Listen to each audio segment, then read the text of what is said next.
你食咗幾耐煙啊？唔食煙噶喎，咁係咪就完咗噶啦？打嚟我同你講直接話我唔食煙，咁咪搞掂咯。食咗幾耐啊？食咗3、4年啦。3、4年，3年定4年啊？我琴日先開始食噶咋。3年定4年啊？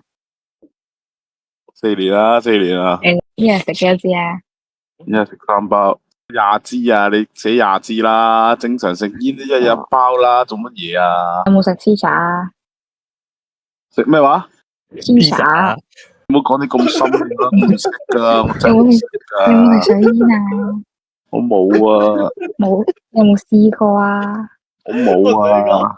阿西一定係聽到 pizza 佢喺度諗你問乜鳩我就係諗緊係邊茶乜撚嘢，食下細邊茶啲做乜嘢啊？你有幾擔心食煙對你身體唔係身邊嘅人嘅身體有影響啊？我又唔擔心喎，我都大隻你咗，認真啦，應該都大隻啲嘅。咩唔喎？我要 cut 晒你哋先。不過係有啲煩嘅呢個。佢第一次嗰個咧做成個鐘嘅，咩啊？第一次嗰個要做成個鐘。我哋唔係嗰啲問卷，即係可能3、4個問題咁樣啫嘛。你咩做1個鐘一唔係啊，啊？做成個鐘噶，勁詳細嘅嚟咯。你俾錢我，唔辛苦啊？叫我做梁景祥先生。係男人啊嘛。我唔知喎，我揾下先啦，好嘛？我抄下，我撳下先。我唔清楚啊，我真係。